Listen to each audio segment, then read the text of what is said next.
Hi all, I'm Emily. Hi, I'm Ben. Thank you for tuning in this morning. Today I'm going to talk about computer forensics. Whoa, hold up.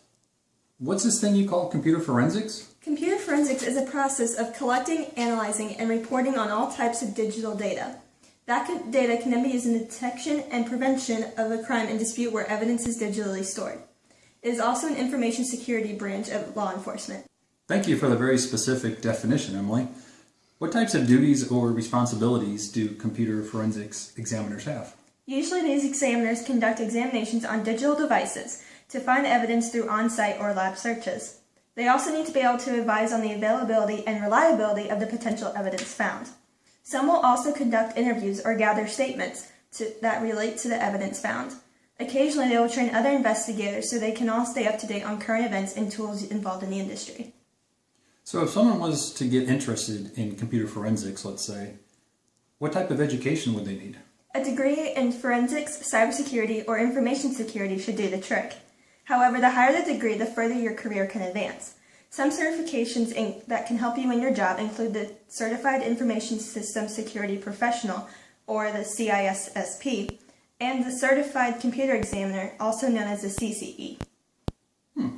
That's all good.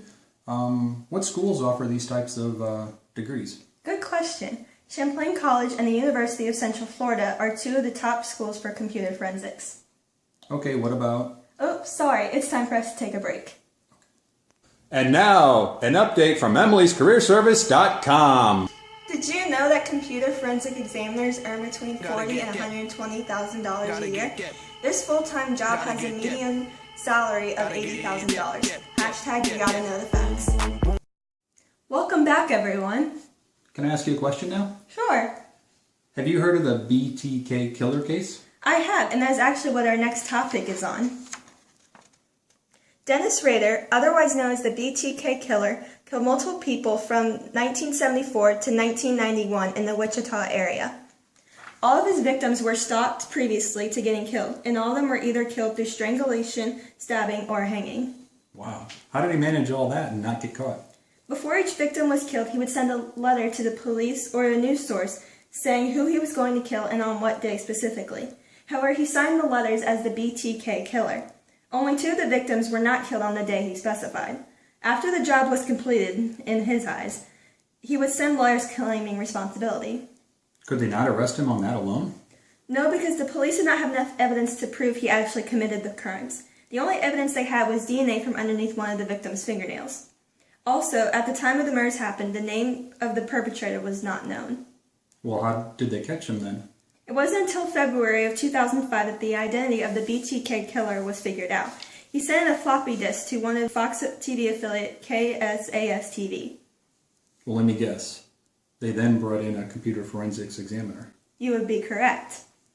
After collecting the evidence, the examiner and the police found metadata embedded in a deleted Microsoft Word document.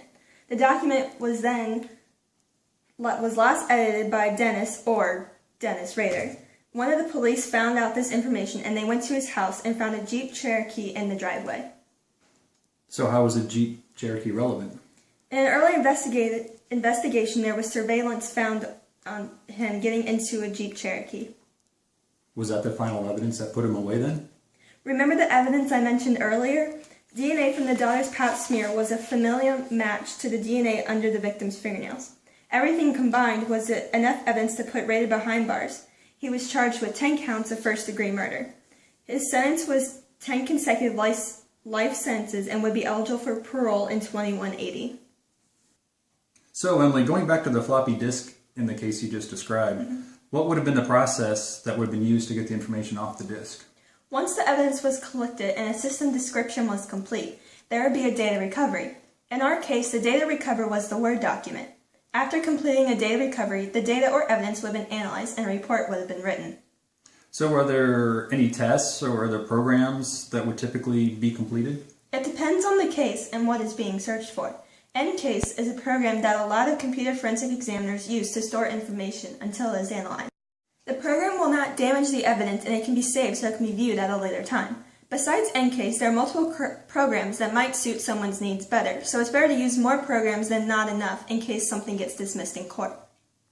So a computer forensics examiner has a very important job. Oh, definitely. Sometimes the only evidence in a case comes from technology.